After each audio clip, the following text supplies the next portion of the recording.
할렐루야. 오늘도 하나님을 열애함으로 예배하신 여러분들을 사랑하고 축복합니다.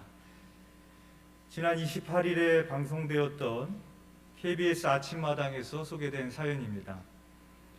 친구들과 술을 마시던 A씨는 기분이 좋다며 여러 장의 복권을 구입해서 친구들에게 나눠줬습니다. 그러면서 이거 당첨되면 우리 같이 나누자 라고 말했습니다. 이에 친구 B씨는 나 정말 당첨되면 너한테 2억 원 줄게 하고 약속을 했는데 이후 실제로 B씨는 복권 1등에 당첨되면서 14억 원을 받게 되었습니다. 하지만 B씨는 A씨에게 약속했던 2억 원이 아니라 8천만 원만 주었고 결국 두 사람은 법정 소송을 벌이게 되었습니다. B씨는 재판에서 기한을 정한 적도 없고 약속한 내용을 문서로 작성한 적도 없다고 주장을 했지만 법원은 약속한 내용을 문서로 작성하진 않았지만 구두로 한 약속을 다른 친구들이 들었다는 점, A씨가 구입해서 B씨에게 준 복권이라는 점, 이미 약속한 당첨금 중 일부를 지급했다는 점으로 법원은 A씨와 B씨 사이에 당첨금 분배 약정이 있던 것으로 판단해 B씨가 A씨에게 나머지 1억 2천만 원을 지급하라고 판결했습니다. 여러분, 앞으로 복권 사실 때 농담이라도 절대로 내가 이거 당첨되면은 얼마 줄게 이러면 안 됩니다. 문서로 작성 안 해도 들은 사람이 있으면 증인이 돼서 줘야 된답니다. 법원에서 판결이 난 겁니다. 이런 기사도 있었습니다. 한 70세 노모가 혼자 1인 시위하는 장면이 기사화된 적이 있었습니다. 70세 노모가 시위하며 들고 있는 피켓에는 이렇게 적혀 있었습니다. 페류나를 사회에 고발합니다. 로또 1등 40억, 엄마를 버리고 간 페류나, 이 늙은이를 도와주세요. 사연은 이렇습니다. 아들이 로또 1등에 당첨이 되자 사라져버린 겁니다. 노모가 수소문 끝에 아들을 찾아갔는데 아들이 문전박대를 한 것입니다. 그런데 이 어머니는 손자, 손녀까지 키워주신 어머니였습니다. 그런데 이 아들이 어머니를 문전박대한 것으로 끝난 것이 아니라 1인 시위를 하면서 자신을 페류나라고 했다고 해서 어머니를 모욕죄로 고소까지 했습니다. 이때 형제들이 찾아가서 어머니를 위해 돈을 좀 나눠달라 하며 집에 쳐들어갔고 형제들까지 고소해서 형제들이 실형까지 살게 되었다고 합니다. 이렇게 돈이 많이 생기면 좋을 것 같지만 부모와 자녀 사이에, 형제들 사이에, 친구 사이에 금이 가고 서로 고소하고 원수가 되는 불행의 결말을 많이 보게 됩니다. 오늘 본문의 내용은 아브라함과 조카 롯이 함께 거주하고 있다가 서로 다른 곳으로 떠나가게 되는 그런 내용입니다. 그 이유를 오늘 본문 6절이 이렇게 밝히고 있습니다. 6절의 말씀입니다. 그 땅이 그들이 동거하기에 넉넉하지 못하였으니 이는 그들의 소유가 많아서 동거할 수 없었음이니라. 제가 이 말씀을 묵상하다가 의문이 생겼습니다.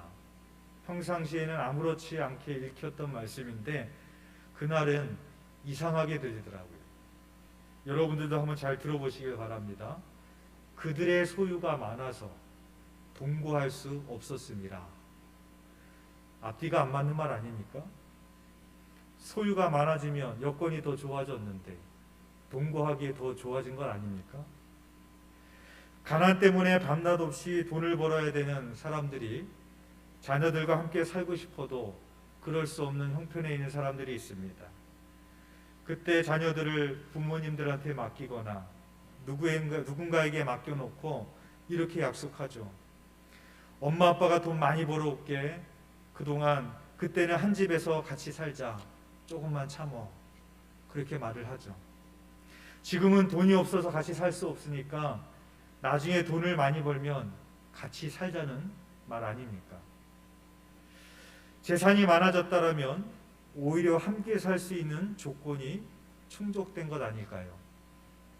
그런데 뜻밖에도 아브라함과 롯이 헤어지게 되는 이유가 되었습니다. 가진 것이 더 많으면 더 행복하고 즐겁게 지낼 수 있을 것 같은데 아니었습니다. 가진 것이 많아지자 오히려 그것이 분쟁과 다툼의 원인이 되었고, 아브라함과 롯은 같은 핏줄의 혈연 관계였지만 함께 지낼 수 없게 되는 원인이 되었습니다. 소유에 대한 분쟁의 이야기는 누가복음 12장에도 나옵니다. 예수님께서 어리석은 부자의 비유에 대해서 말씀을 하십니다.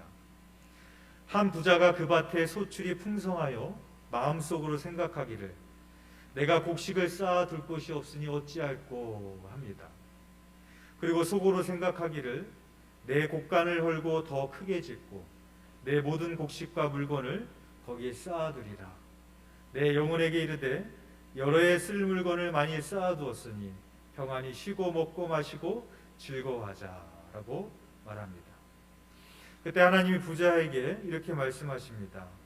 어리석은 자여, 오늘 밤에 내 영혼을 도로 찾으리니 그러면 내 준비한 것이 누구의 것이 되겠느냐? 자기를 위하여 재물을 쌓아두고 하나님께 대하여 부유하지 못한 자가 이와 같으니라 라고 말씀하십니다. 근데 예수님께서 이 비유의 말씀을 하시게 된 계기가 있었습니다. 그 어리석은 부자의 비유 바로 앞에 어떤 내용이 나오는가 하면 무리 중에 한 사람이 예수님께 찾아와서 이렇게 물었습니다. 선생님, 내 형을 명하여 유산을 나와 나누게 하소서. 그러니까 부모가 남긴 유산 때문에 형제간에 불화가 생겨서 예수님께 찾아온 사람에게 예수님이 이 비유를 말씀하신 것입니다. 이에 예수님께서는 이 사람아, 누가 나를 너희의 재판장이나 물건 나누는 자로 세우느냐? 삼가 모든 탐심을 물리쳐라. 사람의 생명이 그 소유에 넉넉한 데 있지 아니하니라 라고 말씀을 하십니다. 성경은 이렇게 탐심에 대하여 경고합니다. 왜 그렇습니까? 탐심은 부모와 자녀 사이에, 자녀들 사이에, 친척 사이에, 친구 사이에 불화를 만들기 때문입니다. 탐심은 인간관계만 불화하게 만드는 것이 아닙니다. 하나님과 우리들 사이에도 불화하게 만듭니다. 마태복음 19장에 보면 한 부자 청년이 예수님께 와서 묻습니다. 내가 무슨 선한 일을 하여야 영생을 얻으리이까? 예수님께서 대답하시기를 계명을 지켜라 라고 말씀하십니다. 이에 부자 청년은 내가 이 모든 계명을 지켰는데 아직도 무엇이 부족합니까? 라고 물었고, 예수님께서는 내 소유를 팔아 가난한 자들에게 나눠주고 와서 나를 따르라 라고 말씀하십니다. 이에 부자 청년이 근심하며 떠나갔다라고 성경이 기록하고 있습니다. 이 부자 청년은 어렸을 때부터 계명을 잘 지킨 신앙이 좋은 사람이었습니다. 좋은 일도 많이 하고 선한 일도 많이 하려고 했고, 사회적으로도 엘리트에 속하는 어디 한 군데 흠잡을 만한 구석이 없는 그런 사람이었습니다.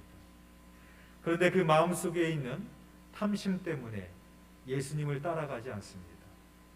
예수님과 같은 길을 걸을 수가 없었습니다. 그래서 예수님은 이렇게 말씀하십니다. 마태복음 6장 24절의 말씀에 한 사람이 두 주인을 섬기지 못할 것이니 혹 이를 미워하고 저를 사랑하거나 혹 이를 중히 여기고 저를 경히 여김이라. 너희가 하나님과 재물을 겸하여 섬기지 못하니라 라고 말씀하고 있습니다. 탐심은 우리가 궁극적으로 하나님과 같은 길을 걸을 수 없게 만듭니다. 탐심은 궁극적으로 주님을 따라갈 수 없게 됩니다. 주님과 불화하게 만드는 것이죠. 그렇다면 가진 것이 많아지면 함께 할 수 없는 것일까요? 그렇지 않습니다. 내가 조금 양보하면 됩니다. 내가 조금 희생하면 됩니다. 나누면 됩니다.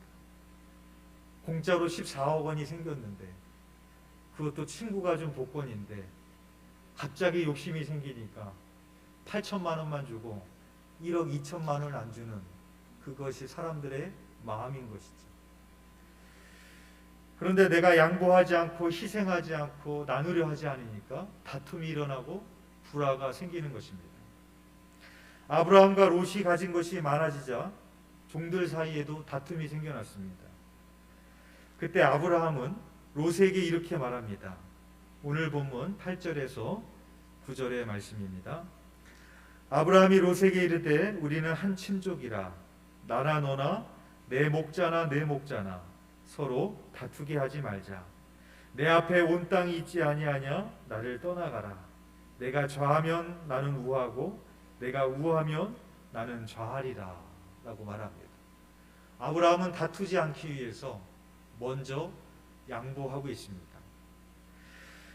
아브라함과 롯은 가지고 있는 그 양과 소들을 먹이려면 물이 풍부하고 풀이 많은 곳을 선택해야 되는 것은 필연적인 일이었습니다. 가축을 치는 사람으로서 양보할 수 없는 일입니다. 또한 아브라함은 롯과 한 친족이었고 연장자였습니다. 그렇다면 당시 문화적인 배경으로 본다면 아브라함이 먼저 선택한다고 롯이 항의할 면이 하나도 없었습니다. 그러나 아브라함은 조카 롯에게 먼저 양보했습니다. 아브라함은 자신의 손해를 감수하고 양보하는 길을 선택하였기에 다툼을 피할 수가 있었던 것입니다. 그렇다면 어떻게 아브라함은 양보하는 길을 선택하게 되었을까? 오늘 본문 앞장인 창세기 12장에 보면 아브라함은 약속의 땅에 기근이 들어 애굽으로 내려간 적이 있었습니다. 즉 다시 말해서 롯만 세상의 풍요를 따라 자신의 거처를 옮겼던 것이 아니라 아브라함도 지난날에 세상의 풍요를 따라 하나님의 약속을 저버리고 자신의 거처를 옮기는 실수를 범했던 적이 있었던 것입니다. 그때 아브라함은 어떤 일을 경험하게 됩니까? 자신의 아내를 누이라고 속이게 되는 수치스러운 일을 행하게 됩니다. 아브라함이 자신의 아내를 누이라고 속였던 이유는 자신의 아내가 심히 아름다워서 자신의 생명을 해하지는 않을까 하는 두려움 때문이기도 하였겠지만 성경은 또 이렇게 기록합니다. 창세기 12장 16절의 말씀입니다. 이에 바로가 그로 말미암아 아브라함을 후대함으로 아브라함이 양과 소와 노비와 암수 나귀와 낙타를 얻었더라. 아브라함은 아내를 누이라고 속인 대가로 많은 재산을 얻게 되었습니다. 이것 또한 아브라함이 아내를 누이라고 속였던 이유 중에 한 가지가 아니겠습니까? 아브라함도 탐심을 쫓아갔을 때 아내와 불화하게 되었고 하나님과 불화하게 되었습니다. 그런데 하나님께서는 이런 파렴치한 아브라함에게 재앙을 내리는 것이 아니라 오히려 바로와 그 집에 큰 재앙을 내리셨습니다. 그리고 나서 오늘 본문 1절에서 이렇게 말씀을 합니다. 아브라함이 애굽에서 그와 그의 아내와 모든 소유와 롯과 함께 네겝으로 올라가니 라고 말하고 있습니다. 아브라함은 애굽에서의 자신의 잘못을 깨닫게 되자 즉시 가족들을 이끌고 애굽에서 나왔습니다. 여기서 애굽에서라는 그 단어의 의미는 분리의 의미를 가지고 있는 모모로부터라는 전치사가 쓰여져 있습니다. 즉 아브라함은 세속의 동시를 상징하는 애굽으로부터 나왔다라는 것입니다. 또한 올라가니라는 그 단어는 애굽에서 팔레스틴 고지대로 올라간다라는 것을 의미하기도 하지만 성전을 향해 올라간다라는 의미를 가지고 있습니다. 즉 아브라함은 무슨 일을 경험했습니까? 하나님의 약속이 아닌 세상의 풍요를 쫓아 자신의 거처를 옮기며 살아갔을 때 수치스러운 일을 경험했습니다. 하나님이 아니라 세상의 욕망을 쫓아 물질을 쫓아 살아갔을 때 수치스러운 일을 경험하게 되었고, 그때 하나님께 나를 치시는 것이 아니라 바로를 치시고 오히려 자신을 위험으로부터 건져내시는 그 하나님의 은혜를 아브라함이 경험하게 되었습니다. 오히려 큰 재산까지 얻게 되는 그 경험을 통해서 아브라함의 신앙은 한층 더 성숙해졌을 것입니다. 따라서 그의 발길이 애굽에서 가나안으로 한 걸음 한 걸음씩 올라가는 것처럼 그의 마음도 인간적인 욕망으로부터 점점 멀어지며 하나님의 뜻을 쫓는 신앙으로 향상되어 가고 있었던 것입니다. 그래서 이제는 더 이상 그러한 것에 욕심을 내는 것이 아니라 양보할 수 있었습니다. 먼저 선택할 것을 롯에게 선택할 수 있게 해주었던 것입니다. 그래서 롯과 아브라함이 그 땅을 선택하는 기준이 달랐습니다. 롯은 세상적인 욕망의 눈으로 그 땅을 바라보고 선택을 했습니다. 10절의 말씀입니다. 이에 롯이 눈을 들어 요단 지역을 바라본즉 소알까지 온 땅에 물이 넉넉하니 여호와께서 소돔과 고모라를 멸하시기 전이었으므로 여호와의 동산 같고 애굽 땅과 같았더라 라고 말하고 있습니다. 롯의 눈으로 봤을 때 당장 그 땅은 물이 넉넉하고 여호와의 동산 같고 애굽 땅과 같았습니다. 그러나 결국 그곳은 얼마 있지 않아서 하나님의 심판이 임하게 되는 소돔과 고모라였습니다. 여러분, 세상적인 욕망의 눈으로 바라보며 살아가는 인생이 바로 이와 같습니다. 당장 내 눈앞에 보이는 풍요로움은 볼 수 있지만 장차 우리에게 임하게 되는 하나님의 심판은 보지 못하며 살아가게 되는 어리석은 자의 인생임을 우리가 보게 되어지는 것입니다. 아브라함 역시 눈을 들어 땅을 바라봤습니다. 14절에서 15절의 말씀입니다. 롯이 아브라함을 떠난 후에 여호와께서 아브라함에게 이르시되 너는 눈을 들어 너 있는 곳에서 북쪽과 남쪽 그리고 동쪽과 서쪽을 바라보라. 보이는 땅을 내가 너와 네 자손에게 주리니 영원히 이르리라 라고 말씀을 하십니다. 하나님이 아브라함에게 이렇게 말씀하십니다. 아브라함아, 눈을 들어서 바라봐라. 보이는 땅을 너에게 네 자손에게 주겠다. 그렇게 말씀하시는 거예요. 만약에 여러분이 아브라함이라면 어떻게 하실 것 같으십니까? 보이는 대로 준다는데 내 눈으로만 보지 않겠죠? 하나님 잠깐만요. 만원경 좀 사올게요. 만원경을 사와 갖고 와서 하나님 잠깐만요. 그리고 높은 곳에 올라가서 저 63빌딩이나 롯데 그 호텔에 올라가서 최대한 멀리 보려고 우리는 하지 않겠습니까? 하나님이 또 이렇게 말씀하십니다. 17절에 보면 너는 일어나 그 땅을 종과 횡으로 두루 다녀보라. 내가 그것을 내게 주리라.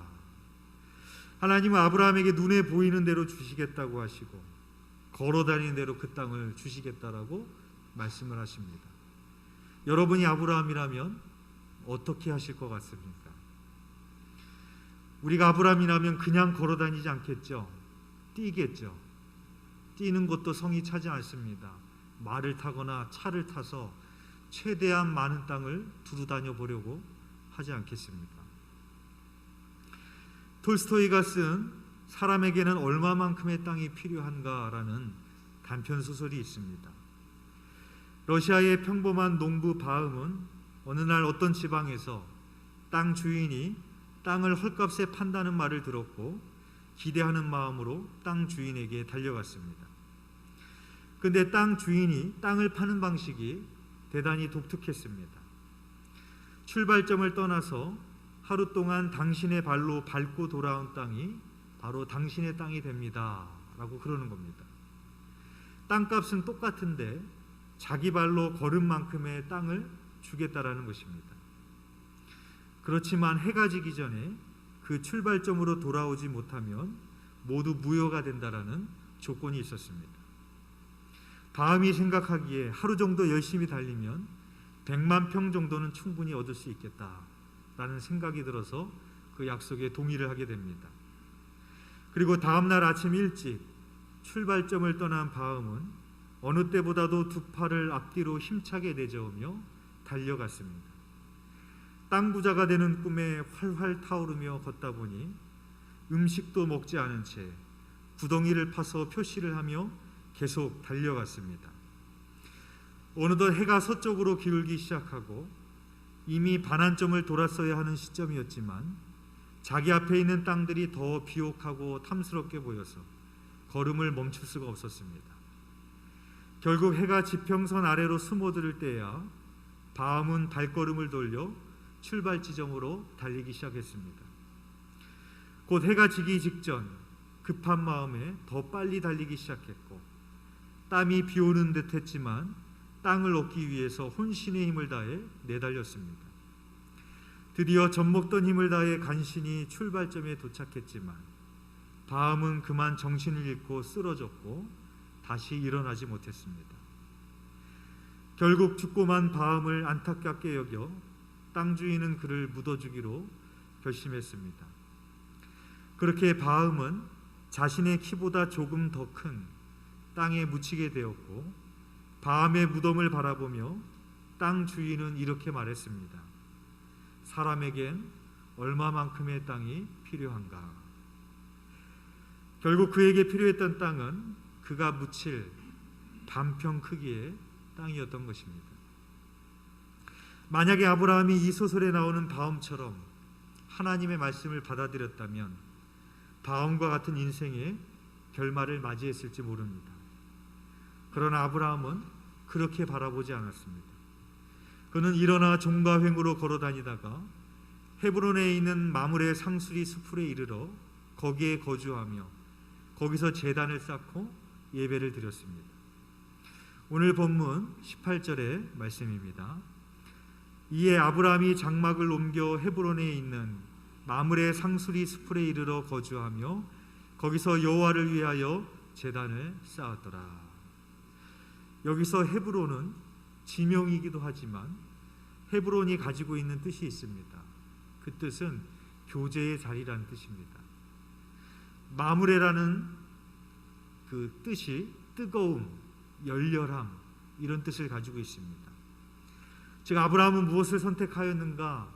수많은 양과 소굴을 먹일 수 있는 더 넓고 더 비옥한 땅을 선택한 것이 아니라 영원토록 하나님과 뜨겁게 교제하는 삶을 선택한 것입니다. 영원토록 하나님과 동행하는 삶을 아브라함은 선택했던 것입니다. 사랑하는 교회 여러분, 오늘 성경이 이렇게 말씀합니다. 그들의 소유가 많아서 동거할 수 없었습니다 라고 말하고 있습니다. 마음속에 있는 탐심으로 인하여 수많은 관계가 깨어지고 비참한 인생의 결말을 맞이하는 사람들이 얼마나 많이 있습니까? 특별히 탐심을 쫓아 살다 보면 하나님과의 관계에도 금이 가게 되어 있습니다.